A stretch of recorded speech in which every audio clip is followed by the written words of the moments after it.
put it right back. They love it. They love it. Oh, okay. You know, they probably smile and you go on with it. I wouldn't teach them any bad words. They know enough bad words themselves. You don't have to do it anymore. You don't have to do it. They're teaching me some bad words. Can I ask a question? Because when I was like, when I do an intern at a public actually it's a private school, some kids used to, let's say, raise a question about what do you think about the marijuana legalization? Why do you deal with this kind of situation? Because I was shocked by this question because they're only like 10 or 12 years old. Right. And I don't know whether it is appropriate to discuss this question with them because I got some other teachers, some other counseling teachers from the school. They're more experienced. So I was going. Let me answer one over here and one over there. Because I don't want to give one answer because then you'll think there's just one answer. Many times if the kids trust you, remember I said you build trust. Let's say they really trust you now. They value your opinion. Some of them may come up to you at some point and tell you something very private in their life, something that's way from home. Or they may just one day, very quietly, without very much fanfare, say, do you think I can go to college? And what are you going to do? Go see your guidance counselor? That's the end right there, because they're trusting you with that little question, and they want your opinion. They can go see a guidance counselor anytime. They want to know what you think. So there are some times where, because if you're a good teacher and you've established that trust, that because they trust you on Chinese, that they may try you out on some other things as well. And as long as it's in an academic, scholarly area, you're on very safe ground. You think you go to college? Of course you can. And then they'll fool you. Then they'll throw you. My mom doesn't want me to go. Oh, why didn't you tell me that in the first place? I might have thought of a different answer. So as long as it's there. Now, if they want to sit there and say, what do you think about the legalizing marijuana? My first question is, are you talking about that in social studies? Well, no. Well, why would you talk about it in Chinese? You know, come on. So, but maybe they are talking about it in social studies.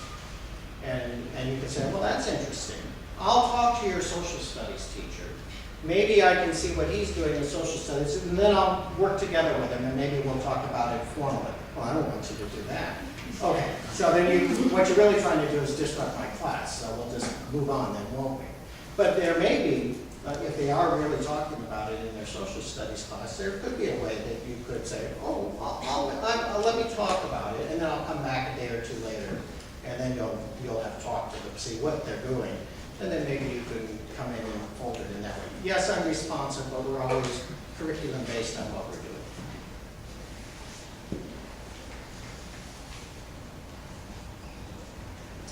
I'm so happy to be working in this school. What if I came in here today and I said, I don't really like NYU. Oh, what's his problem, right? So if you come into a school and you say, I really wanted to go to Abraham Lincoln, but they sent me here. Well, you know, what are the rest of the people who are going to be there all the time? They're not going to like that. So anybody you say, I'm very happy to be here. And they'll say, really? Why? Are you nuts? No, I'm very happy to be here. I'm very happy to have a job. You don't have to make any comments on that. If teachers like to talk, you could go up to some grizzled old teacher that looks like she hates everybody, including you, because you're new. And teachers have this sort of thing that no new teacher should have it easy. Everybody should be have a terrible time because that builds character. And you can ask them, how was your first year? Well, it was tough. Well, tell me about it. And then all of a sudden it comes out. Now that's your friend. They'll help you. They'll steer you around some problem because you've made that connection. So don't ignore people and try and find some good mentors. That doesn't mean just your formal mentor. You'll have a formal mentor. But somebody you can get advice. Am I supposed to give homework every night, or what's the school's rule? Maybe you don't want to talk to your supervisor or the principal. Just find some other people in the school who can help. Talk to the principal, and not just about business. You know how many times the principal gets problems during the day? like 98% of the time. I don't have any water. Somebody stole my desk. This kid did this wrong. Where's my parking spot? This is terrible. Blah, blah, blah, blah, blah. The poor person, he or she is just like nuts. Do you know if you're getting yelled at like that 98% of your day, how nice it is to somebody say, how was your weekend? Wow. It was okay. How was yours? You know, all of a sudden you make that connection. So you can talk to the principal. Don't be shy. And you don't have to let's talk about business. Isn't it a nice day? Yeah. It just got better. Right?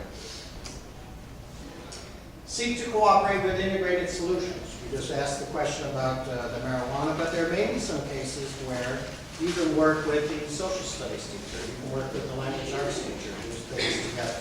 Don't say, this is my classroom, that's your classroom, we don't talk. You know, you can talk. Don't sit by yourself and eat lunch. Okay? Don't do that.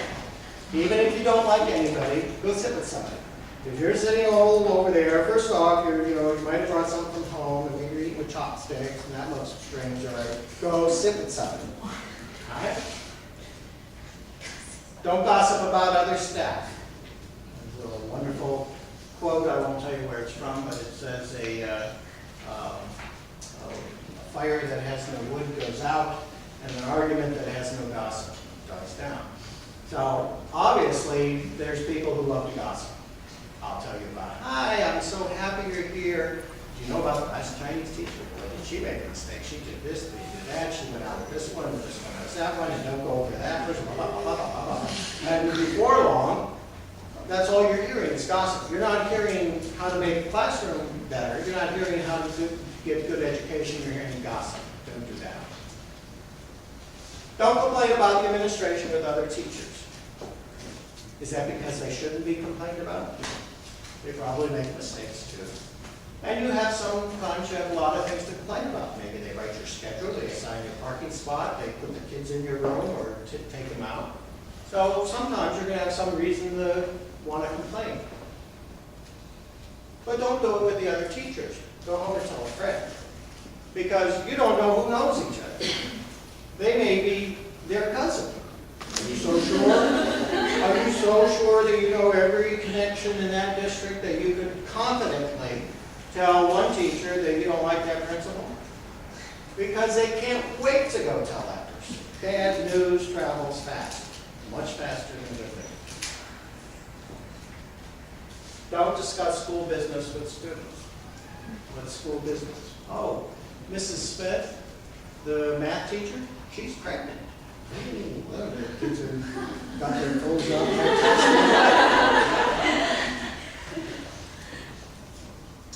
And don't openly compete with the other world language teachers. It should not be about if you're taking all my kids. The minute they brought Chinese in, we're going to lose a Spanish teacher, and you're probably the one that's going to you're going to make her lose her job.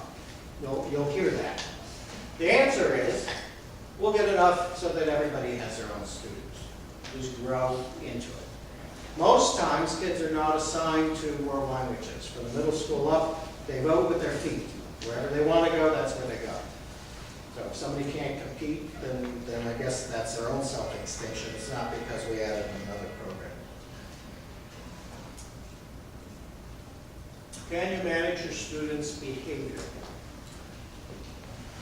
Hey, you in the back. Keep quiet. When did I hear this? I heard this in November, first observation of a new teacher. November, school started in September, and we're in November, and the teacher didn't know all the names of the kids in the class. Now, if I'm acting out, if I'm misbehaving, and somebody says, hey, you, keep quiet, is that going to be different than saying, Rocco, keep quiet? All right? Now you know my name. That's critical. They know your name. Why don't you know theirs? So learn your students' names as quickly as possible. As quick